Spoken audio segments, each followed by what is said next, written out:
Alhamdulillah nahmaduhu wa nasta'inu wa nastaghfiruhu wa na'udzu billahi min shururi anfusina wa min sayyiati a'malina may yahdihillahu fala mudhillalah wa may yudlilhu fala hadiyalah. Asyhadu an la ilaha illallah wahdahu la syarikalah wa asyhadu anna Muhammadan abduhu wa rasuluhu la nabiyya ba'dah. Alhamdulillah kita senantiasa bersyukur kepada Allah Subhanahu wa taala. Pada pagi hari ini kita dipertemukan kembali oleh Allah Subhanahu wa taala di Zoom meeting ini. Insyaallah kita niatkan sama-sama dalam rangka untuk thalabul ilmi, ya, menambah ilmu dalam rangka untuk taqarrub kepada Allah Subhanahu wa taala.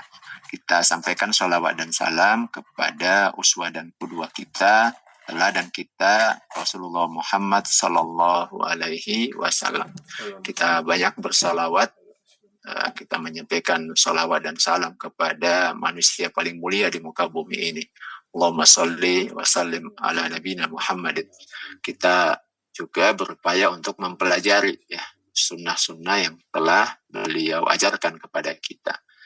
Kenapa? Karena jangan sampai kita banyak membaca salawat, ya, menyampaikan salawat dan salam, tetapi seperti apa petunjuk hidup yang beliau ajarkan itu kita tidak pahami, ya. Jadi ini sesuatu yang tentu saja bertolak belakang, ya, antara mencintai Nabi tetapi kemudian tidak mengetahui seperti apa perbuatan Nabi. Yang lebih parah lagi kemudian mencintai Nabi tapi kemudian banyak menentang syariat-syariat yang telah diajarkan oleh Nabi Muhammad SAW. Ya. Maka kita berupaya untuk mempelajari sunnahnya, sehingga ketika kita membacakan sholawat muncul kecintaan kepada Nabi dan juga kecintaan kepada syariat yang dibawanya. Ya. Jadi ini dua hal yang harus kita satukan. Baik, pagi hari ini ya, kita akan membahas bagian daripada ajaran yang telah diajarkan oleh Nabi kepada para sahabat, khususnya menyangkut tentang muamalah yang kita sebut dalam kehidupan sehari-hari kita itu adalah menyangkut tentang ekonomi, ya. Kita masih menyambung pembahasan dari minggu yang lalu, ya, tentang permodalan syariah. Nah, kemudian kita sudah sampai ke pembahasan bahwa ada yang disebut dengan riba nasi'ah.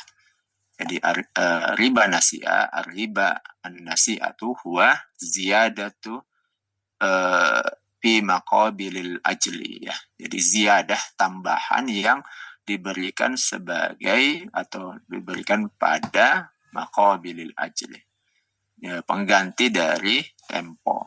Nah, kenapa disebut pengganti dari tempo? Logikanya itu adalah bahwa jika seseorang itu memiliki uang, ya, jika seseorang itu memiliki uang, lalu kemudian uang itu dia putar dalam sebuah perdagangan, ya, dia beli barang, dia jual, atau dia buat sebuah tempat yang bisa disewakan, maka secara logika itu akan menghasilkan uang, ya, menghasilkan keuntungan, ya. Jadi kalau dia punya uang, dia beli barang, dia jual lagi, kemudian dia dapat keuntungan. Nah, kemudian uang itu ternyata tidak dia pakai untuk berdagang, tapi dipinjamkan kepada orang lain, ya, dipinjamkan kepada orang lain. Tentu saja ketika dipinjamkan kepada orang lain, hilanglah kesempatannya untuk memutar uang tersebut. Nah, sebagai pengganti, ya, sebagai pengganti daripada hilangnya kesempatan untuk mendapatkan pengganti, ya, sebagai pengganti dari hilangnya kesempatan mendapatkan keuntungan, seandainya uang itu dia putar sendiri, ya, tapi kemudian dipinjamkan kepada orang lain, maka orang lain tersebut hendaknya memberikan tambahan, ya, memberikan tambahan ketika uang itu dipulangkan. Itu kan uang itu dipinjamkan orang lain, ya, misalnya dipinjamkan selama 1 bulan, ya. Nah, mungkin dia berhitung kalau uang ini saya putar 1 bulan, ya, bisa dapat untung misalnya berapa, ya, 20 atau 30% dari uang tersebut.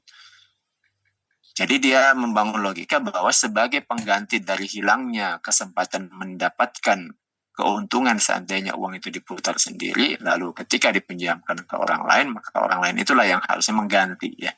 mengganti dari waktu yang 1 bulan tersebut.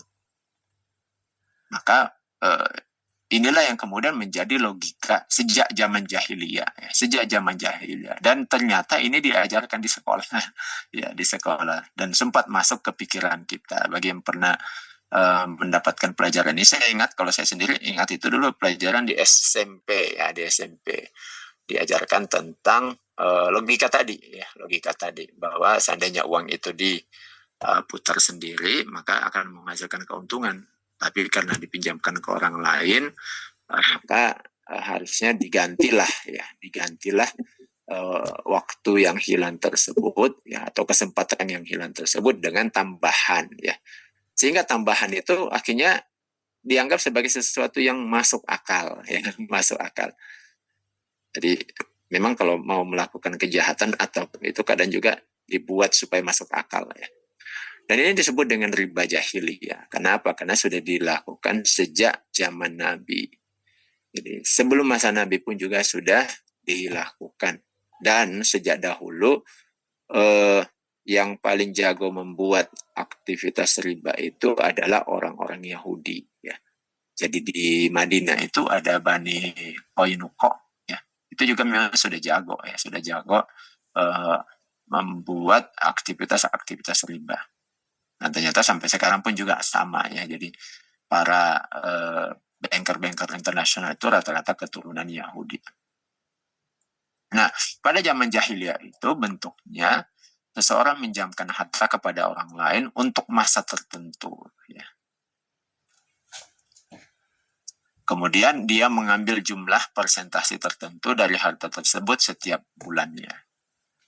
Jadi, sedangkan pokok hartanya itu tetap. Jika peminjam tidak mampu melunasi pada waktunya, diberi waktu tambahan dan pungutan tambahan. Nah, ini salah satunya, ya. Nanti kalau kita baca di artikel-artikel itu banyak lagi macamnya.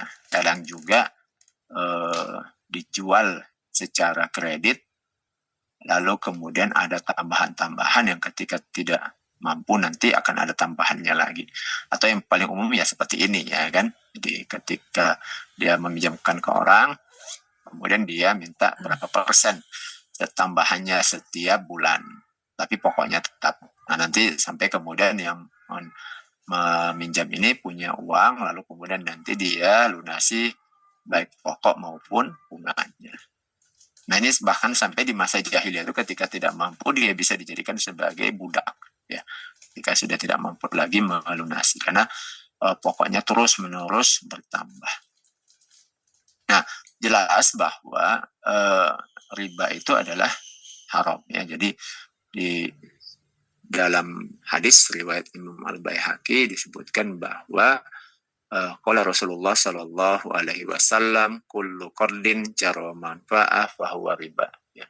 Jadi kullu qardin, jadi setiap qard, kita sudah bahas qard itu adalah berutang pada barang misliat, ya. Ataupun barang kimiat yang sudah ditentukan. Jadi kullu qardin, jadi setiap qard yang jaro manfaah, di dalamnya ada manfaat atau menghasilkan manfaat, maka itu adalah riba. Nah, kemudian di hadis yang lain bahwa iza aqrada fala ya'khuz hadiyah. Jadi apabila salah seorang di antara kalian memberikan pinjaman qard, maka janganlah dia mengambil hadiah. Jadi setiap hadiah-hadiah yang muncul dari utang qard, ya, maka itu adalah riba, ya. Ar-riba bin nasi'ah. Nah, riba itu juga terjadi pada an-nasi'ah, seperti yang tadi disebutkan. Jadi ada tenggang waktu lalu kemudian dia mau mengambil manfaat. Ala inna riba fin nasi'ah. Ingatlah, sesungguhnya riba itu dalam nasi'ah atau menanti. Dari Abu Burdah bin Abi Musa, aku datang ke Madinah dan bertemu dengan Abdullah bin Salam. Ia berkata, ya, innaka bi ardi riba biha fashin. Jadi kamu itu hidup di dalam sebuah negeri di mana riba itu tersebar luas. Iza kana laka ala rajulin haqqun wa ahda ilaika. Karena itu jika salah seorang di antara kalian ada seorang yang berutang kepadamu, ya, fa ahda ilaika himla tibnin au himla syairin au himla qattin wala ta'khuz. Karena itu apabila ada seseorang memberikan hadiah berupa sekeranjang rumput atau mungkin sekeranjang gandum atau sekeranjang jerami, ya, maka kata sahabat ini, fala ta'khuzhu, janganlah kamu terima, fa innahu riba, karena hadiah itu adalah riba, ya, seperti ini. Jadi ini penegasan daripada sahabat, ya, bahwa ketika sedang terjadi utang piutang, maka memberikan hadiah itu juga adalah riba. Nah, nanti ada penjelasannya, ya, kecuali kalau itu sudah terbiasa di antara mereka sebelumnya. Ini dia, ya. Ar-rajulu minna yuqridu akhahu. Jadi seorang laki-laki dari kami meminjamkan qard akhahu kepada saudaranya, apa itu al-malah, yaitu sebuah harta. Wa yuhdi lahu, lalu dia memberikan hadiah kepada saudara, kepada laki-laki tersebut, ya. Untuk sini aja. Qala Rasulullah sallallahu alaihi wasallam. Qala Rasulullah sallallahu alaihi wasallam, iza aqrada ahadukum qardan. Maka kemudian Rasulullah itu kemudian bersabda, ya, iza aqrada ahadukum qardan, apabila salah seorang di antara kalian itu memberikan qard atau pinjaman, fa ahdalahu aw hamalahu ala dabbati, lalu kemudian dia memberikan pinjaman atau memberikan hadiah, ya, atau dinaikkan, ya, ke hewan tunggangan atau kendaraan, wala yarkabha wala yakbalhu, maka janganlah dia menaiki hewan tunggangan yang ditawarkan kepadanya, wala yakbalhu, janganlah dia menerima hadiah yang diberikan kepadanya. Nah, kecuali, ada kecualinya. Ini dia kecuali. Illa ayyakuna jaro bainahu wa bainahu qabla zalik. Kecuali hal itu sesuatu yang sudah biasa, sudah menjadi kebiasaan di antara mereka qabla zalik, sebelum utang piutang itu terjadi. Seperti itu. Nah, kemudian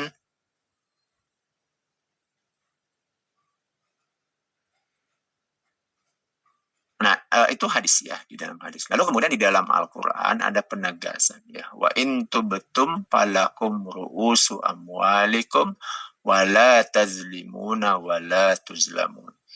Nah, oleh karena itu ketika sudah membaca ayat maupun hadis di atas, lalu kemudian seorang itu bertobat, ya, maka apa yang harus dilakukan? Ini petunjuknya, ya, wa in tubtum, kalau kalian sudah tobat, walakum ru'usu amwalikum, maka yang menjadi hak kita itu adalah ru'usu amwali. Jadi ru'us, pokok atau kepala daripada harta kita. Itu saja yang menjadi hak kita. Jadi kalau misalnya sudah menabung di bank, lalu kemudian mau diambil, ya ambil saja pokoknya. Ya. Bagaimana dengan bunganya, itu bukan hak kita, ya. Jadi ini jelaskan di dalam Al-Quran. Bagi kalian itu adalah ru'usu amwalikum. Maupun transaksi-transaksi yang lainnya, ya. Kalau sudah terjadi riba, maka SOP-nya adalah apa yang menjadi pokok itu adalah hak kita. Sisanya gimana? Ya, sisanya nggak usah diapakan. Tidak menjadi hak kita.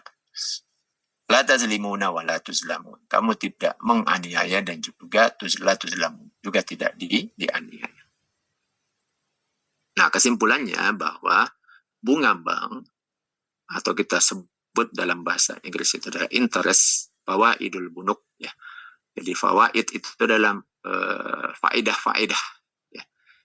Bunuk itu adalah bank, adalah bentuk modern dari riba nasi'ah. Jadi bunga bank itu adalah termasuk di antara bunga riba nasi'ah. Nah, bunga pada transaksi lain itu juga termasuk riba nasi'ah yang haram. Baik itu bunga di pegadaian, bunga di asuransi, bunga di koperasi, bunga utang luar negeri kalau yang berutang adalah negara, bunga utang dalam negeri, bunga rentenir, ya, dan lain sebagainya. Nah, seperti apa ancamannya? Ini mungkin sudah sering kita dengar ya. Kalau Rasulullah Shallallahu Alaihi Wasallam dirhamun riban ya'kuluhu rajulu wa huwa ya'lamu asyaddu min sittatin wa salasina zanyah. Ya. Jadi satu dirham riba yang dimakan oleh seseorang dan dia mengetahui bahwa itu riba, ya, maka itu lebih berat daripada 36 kali berzina. Ya. Nah, itu dia apanya ya. Jadi satu dirham itu setara dengan 2,9 kurang lebih 3 gram ya. Sedikit lagi menjadi 3 gram kurang lebih. Nanti Bapak hitung aja kalau 1 gram perak sekarang berapa, maka itulah ya. Apalagi kalau sampai miliaran ya, ratusan juta. Dirhamun riba asyaddu indallahi ta'ala min sittatin wa salasina saniyatan fil khatiyah.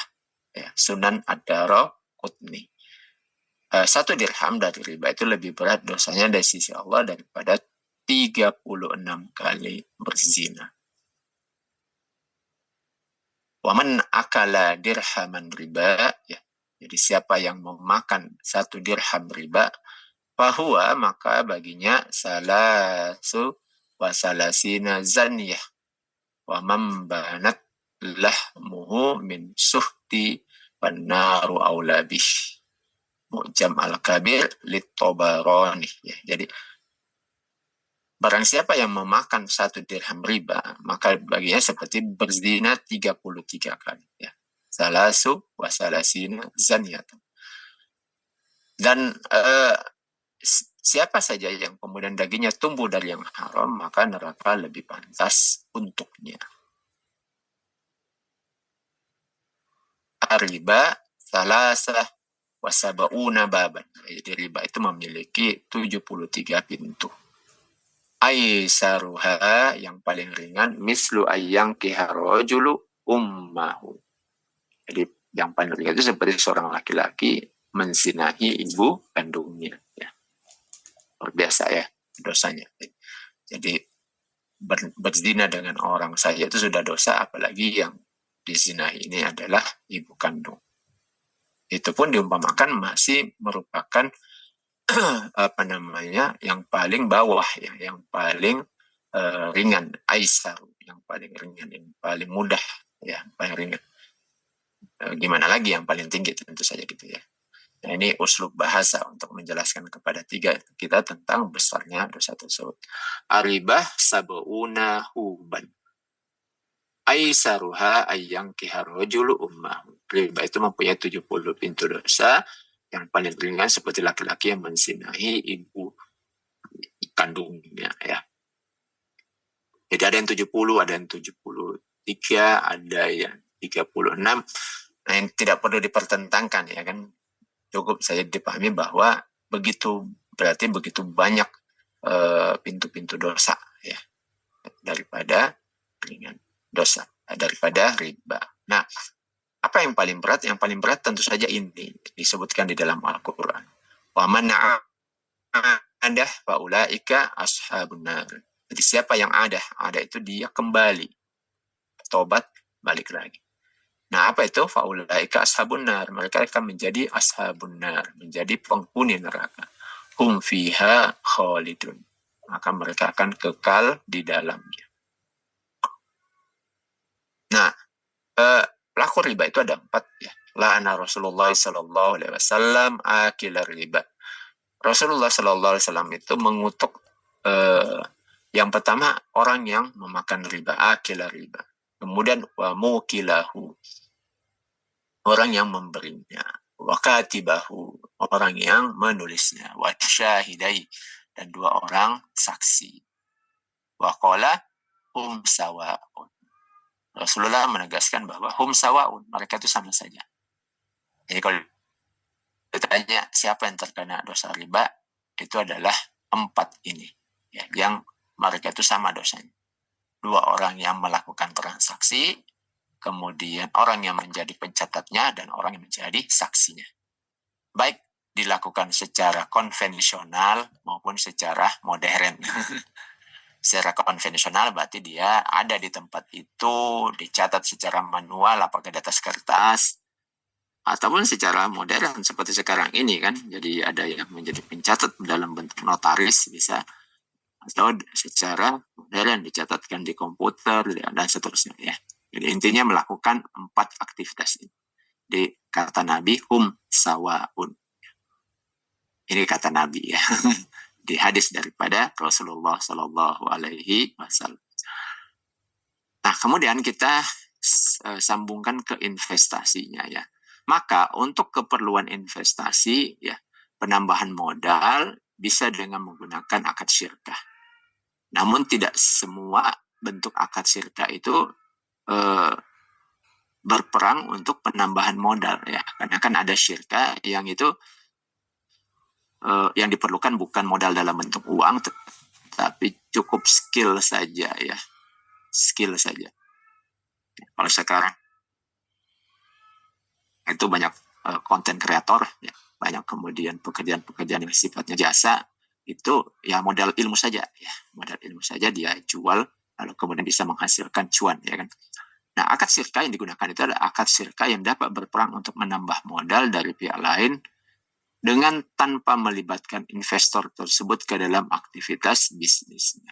Jadi orang lain itu hanya menjadi pemodal saja. Dengan kata lain, akad syirkah untuk penambah modal dari investor saja itu adalah akad syirkah yang bisa dalam bentuk 2 ya. Yang pertama itu mudharabah, yang kedua adalah wujuh. Dua-dua ini sebenarnya mudharabah juga ya. Mudharabah juga sebenarnya. Cuman kalau yang pertama ini ada pihak yang memberikan harta dan pihak lain memberikan tenaga atau skill pengelolaan. Kemudian keuntungan dibagi sesuai dengan kesepakatan. Jadi kalau butuh modal berarti orang menambahkan modalnya kemudian kepada seorang pengusaha yang sudah istilahnya memiliki jam terbang yang cukup dan sudah dikenal bisa menghasilkan profit dari usahanya tersebut. Itu yang pertama. Yang kedua bisa juga syirkah wujud. Jadi syirkah antara dua badan dengan modal dari pihak luar kedua badan tersebut. Ya, nah sebenarnya sama juga dengan mudharabah. Cuma bedanya kalau yang wujuh ini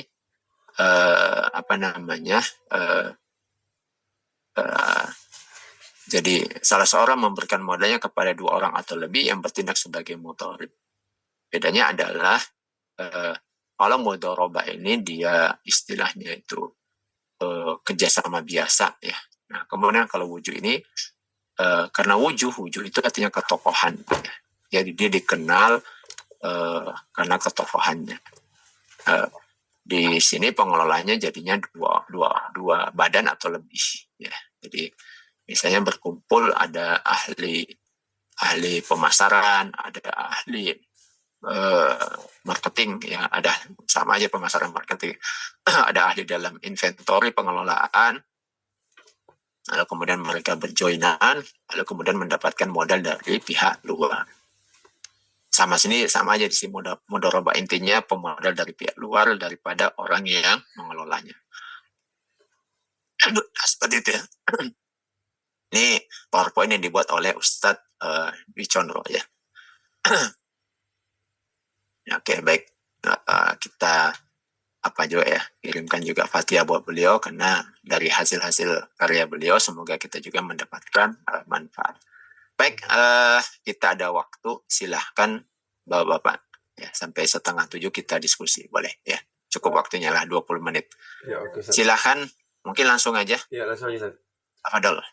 Ya, silakan Bapak-Bapak. Ya, Assalamualaikum Pak Ustaz. Waalaikumsalam warahmatullahi wabarakatuh. Silakan mungkin, Pak Junaidi. Ya, mohon penjelasan Bu Ustaz, ini ringan saja. Jadi kalau memang nggak bisa dari kita ataupun kita meminjam uang untuk keperluan itu Ustaz, keperluan apalah itu semua dan ataupun meminjamkan. Nah, untuk terhindar dari riba, kan minjam uang nih itu janjinya mau dicicil Ustaz. Untuk terhindar dari riba. Iya. Nah, ini kira-kira apa yang perlu kita perhatikan Pak Ustaz? Iya.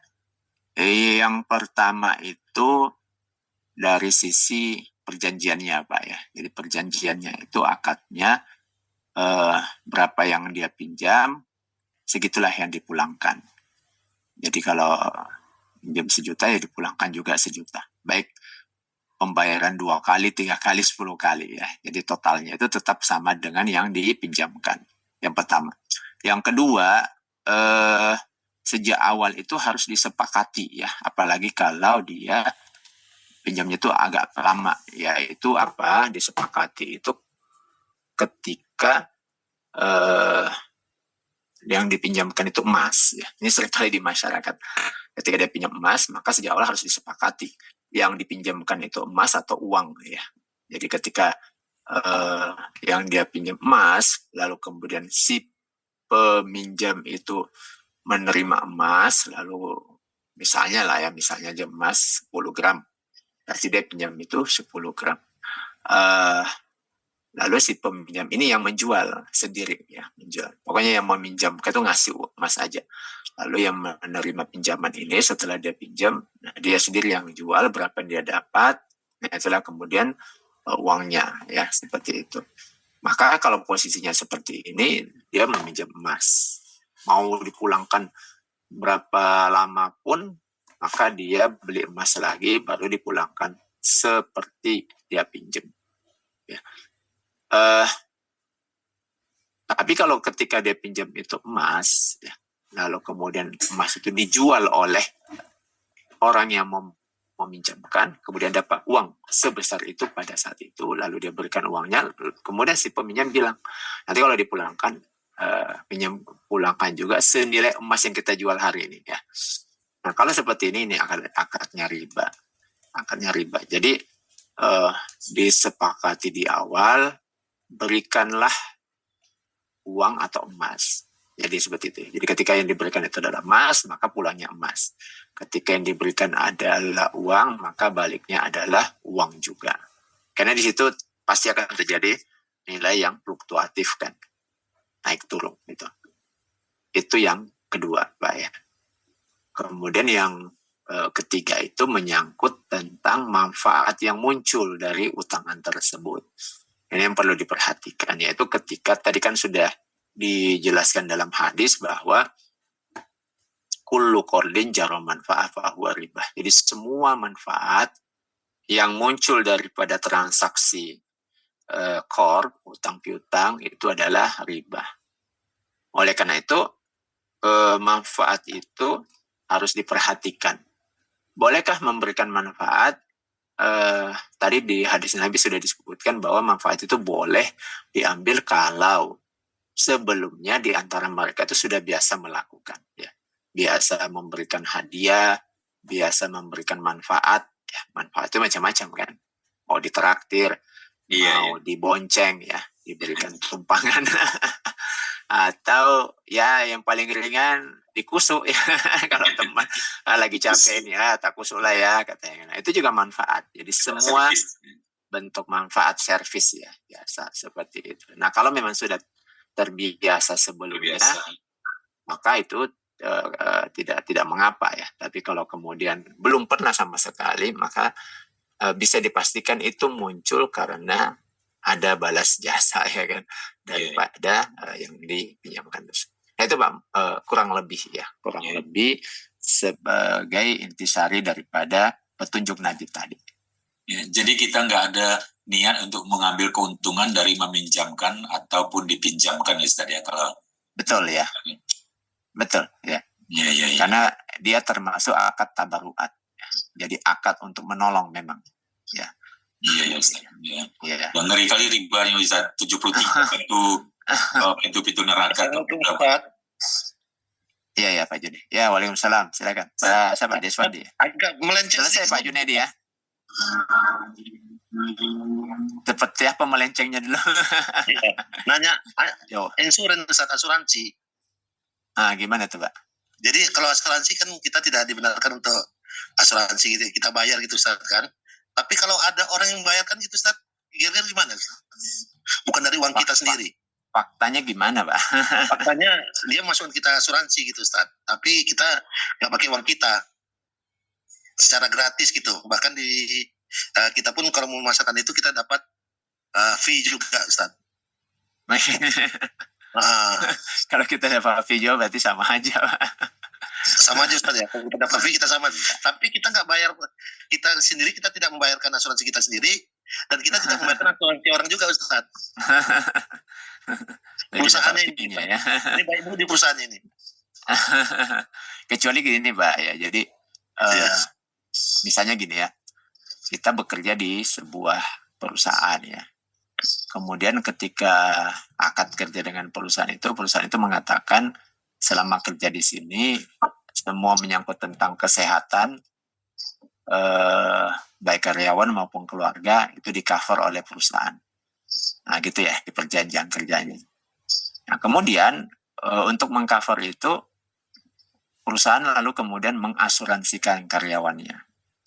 Jadi yang berakad itu adalah perusahaan. Ya, sementara karyawan itu tahunya dapat servisnya aja ya, maka namanya BPJS mana, Tan? Ya seperti itulah kurang lebih. Jadi pemerintah kita jadi PNS atau jadi perusahaan swasta, perusahaan itu yang mendaftarkannya gitu kan, dan dia juga yang membayarkan iurannya seperti itu. Nah seperti itu Pak ininya. Seperti itu dia. Ya hukum bagi kita itu.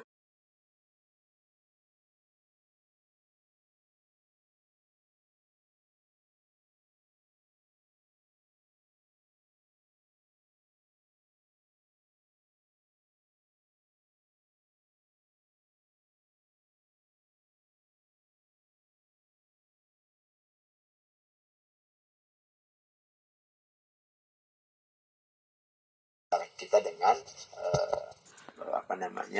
perusahaan asuransi ya. Nah gitu Pak.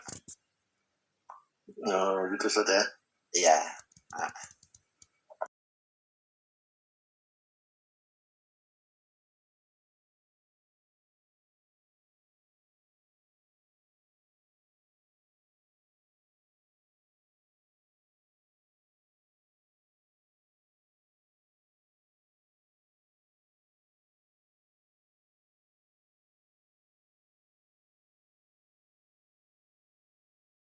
Kan kesepakatan masing-masing pihak, Ustaz. Ya jadi, betul. Kalau seumpamanya Ustaz, saya kan punya usaha nih. Jadi ya. Pak Pakar saya bilang, udah Pak Pakar, sini uangnya 50, nanti 14% per tahun dari keuntungan untuk Bapak gitu. Sementara Pak Pakar nggak pernah mengecek pembukuan saya selama 1 tahun. Karena pas 1 tahun keuntungan pembukaan saya udah saya kasih tahu Ustaz. Keuntungan kita semuanya dapat bisa dibilang 100 jutaan gitu Ustaz umpamanya. Iya. Maka 14% dari 100 juta untuk Pak Pakar begitu. Apakah itu bisa dibilang riba juga sebagai dari pemodal begitu Ustaz? Jadi prinsip daripada mudoroba itu kan adalah loss and profit sharing ya. Jadi kita itu sharing baik untung maupun rugi. Nah gitu Pak ya. Konsepnya begitu ya. Jadi yang dibagi persen itu jadi berbagi risiko itu adalah kalau untung yang dibagi itu adalah keuntungan sesuai dengan persentase yang disepakati. Kalau mengalami kerugian dan kerugian itu adalah normalnya kerugian karena usaha bukan karena disengaja ya, maka itu ditanggung oleh pemodal. Jadi kerugian karena modal ditanggung oleh pemodal, kerugian tenaga ditanggung oleh pengelola.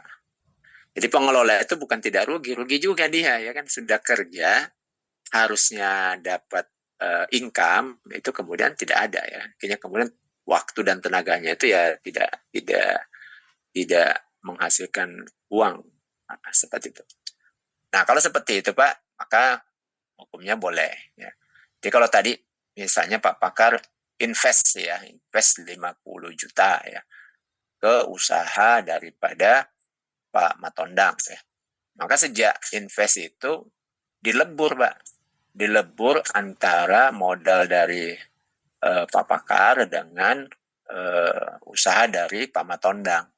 Berarti jadinya dilebur. Nah kemudian sampai kemudian usaha itu berjalan, anggap aja dia mengalami keuntungan ya. Jadi keuntungan itulah yang kemudian dibagi sesuai dengan kesepakatan. Nah gitu Pak. Berarti yang seperti itu nggak termasuk riba, Ustaz ya? Tidak Pak, tidak termasuk riba kalau dibagi keuntungan. Dan Iya, tidak yang dibagi keuntungan, Ustaz. ya, jadi nanti itu naik turun Pak ya, naik turun dari apa? Jadi yang Bapak janjikan itu bukan 14% dari 50 juta Iya, bukan setiap tahun. Nah, kalau itu yang Bapak janjikan jelas riba ya. Kalau Bapak bilang nanti Bapak kan dapat bagi hasil 14% dari 50 juta setiap tahunnya. Nah, itu udah pasti riba. Ini tapi kalau Bapak setiap bilang dari keuntungan, Ustaz. Semuanya ya, kalau pada tahun ini nanti keuntungannya cuma menurun, maka ya, menurun pendapatannya, Ustaz gitu. Betul ya. Ya Pak. Yang penting juga dikasih tahu resiko ininya kan. Kalau misalnya rugi berarti Pak Pakar juga menanggung kerugian ya.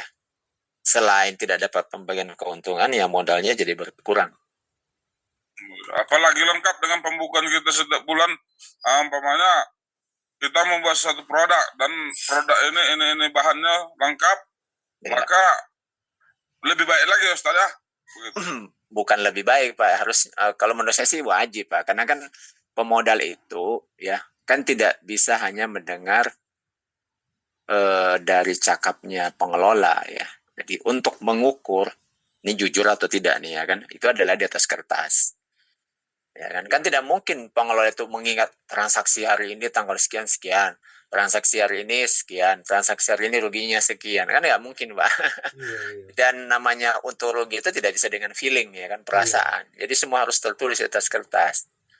Jadi kertas transaksi hari ini sekian, transaksi hari ini sekian, penjualan hari ini sekian. Lalu dari situ kemudian kelihatan tuh bisa dianalisis apakah memang betul-betul untung atau rugi ya. Kalau kemudian rugi di mana titik apanya penyebab kerugiannya ya kan, apakah faktor teknis atau disengaja gitu ya kan. Di situ kan kelihatan nanti dari laporan keuangannya Pak. Jadi laporan keuangan itu bisa dibuat sederhana kan, seperti itu. Ditambah lagi Ustaz, apabila seumpamanya untuk mengambil jaminan daripada kesalahan pengelola, memang setelah dia dapatkan uang pinjaman modal tadi Ustaz, maka dia pinjaman Pak ya investasi modal tadi Ustaz, ya. Maka kan biasanya biru mata manusia ini, lupa dengan daratan, akhirnya beli itu, kerugian itu memang dilihat dari tingkah pengelola Ustaz, karena tidak keseriusan atau bagaimana, maka dia karena ada untuk jaminan tadi Ustaz, itu bisa dibuat jaminan Ustaz, hanya karena dari kesalahan pengelola gitu. Ya kan sejak awal itu dibuat ininya lah Pak, dibuat SOP-nya ya. MOU jadi ketika Pak ya, iya, jadi gini Pak, si pengelola itu pertama membuat dulu semacam bisnis plan ya kan. Bisnis plan itu perencanaan bisnis. Jadi dia itu akan menjalankan usaha apa. Misalnya dibutuhkan peralatan kerja apa saja, dibutuhkan bahan-bahan apa saja, dibutuhkan biaya operasional berapa saja, kalau butuh gaji karyawan berapa saja, lalu kemudian ini mau dijalankan berapa lama sampai kira-kira menurut pengalaman itu menghasilkan profit. Lalu kemudian berapa kira-kira simpanan untuk modal kerja, untuk savingnya berapa lama, biaya operasional. Kan dia harus buat itu dulu Pak. Kemudian dia sampaikan proyeksi itu ke calon investornya, misalnya Pak Pakar. Lalu setelah Pak Pakar, oke, deal ya, percaya dengan itu, kemudian kan si pengelola itu akan membuat laporan penggunaan dananya ya kan, sesuai kesepakatan ya. Mungkin Pak Pakar minta anggap aja misalnya untuk di awal mungkin entah seminggu sekali atau sebulan sekali supaya mengontrol di pihak awal dulu, mau lihat nih gimana runningnya kan ya di pihak awal gitu.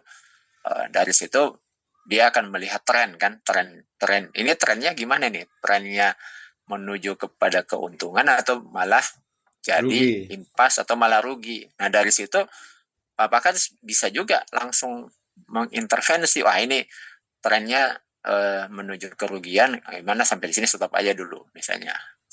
Dan Pak Tonang pun juga dari awal kan sudah bisa memberikan sinyal, ini sudah dilakukan produksi sekian, sudah dilempar ke pasar sekian, sudah dilakukan promosi sekian, menurut kebiasaan dulu biasanya laku, tapi kok ini pasar kok atau kok kurang laku misalnya, atau sudah dibuat produksi, sudah dijual, lalu kemudian ternyata produk yang di pasaran itu katakanlah ya tidak tahan lama sehingga konsumen beli tapi lalu komplain ya kan. Dari situ kan sudah kelihatan tuh di awal apanya Pak trennya. Nah, situ kan Pak Pakar sudah bisa langsung memberikan saran supaya dilanjutkan atau stop dulu ya kan. Supaya kerugiannya tidak semakin besar. Atau misalnya dari awal sudah kelihatan trennya nih semakin laku. Jadi kalau Pak Matondang sampaikan tadi, begitu dapat suntikan dana langsung beli ini beli itu dan itu adalah keperluan pribadi daripada pengelola, berarti ini ada yang salah nih. Masa beli mobil, beli apa, beli tanah mungkin dari modal yang diinvestasikan, berarti sejak awal itu dia tidak memberikan bisnis plan. Dari mana bisa ada anggaran untuk beli mobil dari modal yang diinvestasikan masuk ke pos mana dia, kan nggak mungkin itu bisa terjadi ya. Jadi berarti si pengelola itu hanya memberikan feeling saja, kira-kira sekian Pak modal yang dibutuhkan. Nah, yang kemudian ketika masuk modal dia sendiri bingung ini kemana dulu ya. Tapi kalau sudah tertulis ya kan, misalnya beli mesin sekian puluh juta, untuk gaji karyawan sekian puluh juta dan sebagainya. Itu kan sudah ada pos-pos anggarannya. Jadi ketika ada modal masuk, tinggal dimasukkan aja ke pos-posnya itu dan diawasi pengelolaannya. Maka tidak akan ada pikiran mau beli di luar itu, Pak. Beli mobil pribadi, mau beli tanah untuk pribadi dan lain sebagainya. Karena memang sejak awal di bisnis plan itu jelas tertulis untuk peruntukannya. Nah, gitu, Pak Matondang. Ya, Ustaz. Terima kasih Ustaz penjelasannya. Tapi kalau bisa Ustaz, bisa dimohon ini satu petunjuk untuk membuat satu gambaran oretannya Ustaz untuk presentasi kepada pemodal Ustaz. Namanya seperti cara pembukanya tadi Ustaz. Oh, kalau Bapak memang mau serius bisa coaching aja, Pak. Coaching aja, ya gitu ya. Coaching aja, Pak. Jadi apa nanti lebih gini Pak, lebih ke privat Pak Matondang. Nanti Bapak hubungi Ustaz Yusron, jumpa di mana gitu, ngopi-ngopi ya. Di situ nanti berbahas empat mata gitulah. Gitu Pak Ustaz ya? Iya, betul. Gitu Pak. Apa namanya di coaching apalagi namanya. Bapak mau ngelola uang orang nanti. Iya. Resikonya tinggi, Bapak. Berarti Bapak harus turun gunung dari Kebun Jahe harus ke Medan, Bapak. Harus ke Medan. Ya, coaching klinik. Tidak buku beli ini Ustaz, nggak ada apanya saya lihat Ustaz. Bapak belajar apa itu Sirah Nabawiyah? Salah buka lagi. di Sirah itu kita belajar Sirah secara umum, Pak. Itu kisah perjalanan Nabi. Salah Pak, dia ada kok bukunya memang. Gitu Pak.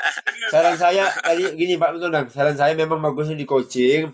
Bapak jumpai Pak Ustaz Yusron. Nah, situlah nanti Bapak bicara diskusi sampai. Nanti Bapak foto aja coba bukunya, Pak ya. Biar Bapak paham lah gitu. Udah nampak Ustaz ini sirkah ini.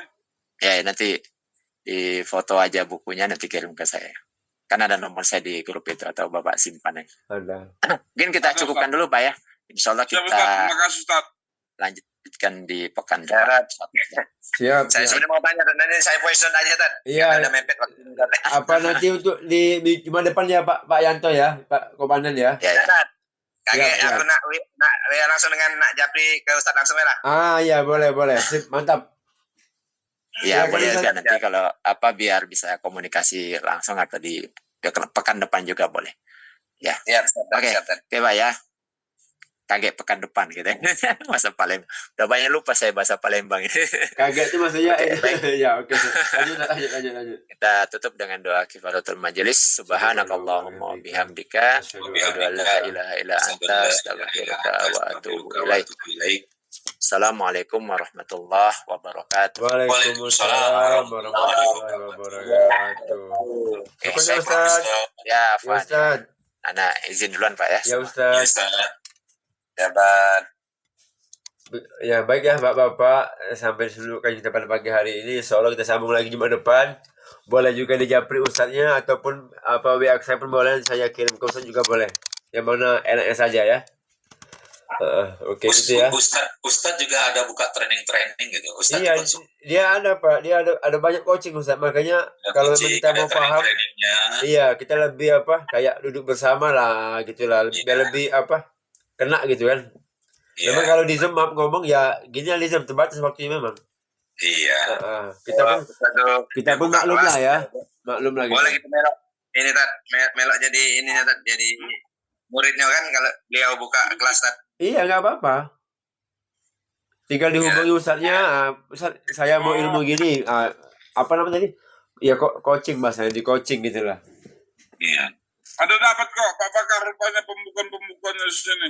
Ada juga, tapi kan itu tadi Pak, memang harus lebih maaf ngomong ya ke guru Pak. Kalau kita hanya membaca mungkin takut nanti apa agak nggak nyambung gitu. Tapi kalau ada langsung rujukan, Ustaz buku ini begini, cuman mana Ustaz? Dia lebih kena Pak. Maksudnya dia harus ada gurunya biar lebih kena dia. Memang lebih praktis belajar langsung sama ini lebih praktis. Iya, kayak berdua gitu Pak, yang empat mata. Kalau di buku kadang-kadang kita agak lambat ininya Betul. menerjemahkannya. Gitu dia. Praktis memang ini langsung ke konsultannya, ke ininya konsultannya. Ustaz itu enak kok orang kok enak diajak diskusi enak. Tinggal kita aja.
Hidayah. Wassalamualaikum warahmatullahi wabarakatuh. Waalaikumsalam. Salam sukses. Allahu Akbar. Allahu Akbar.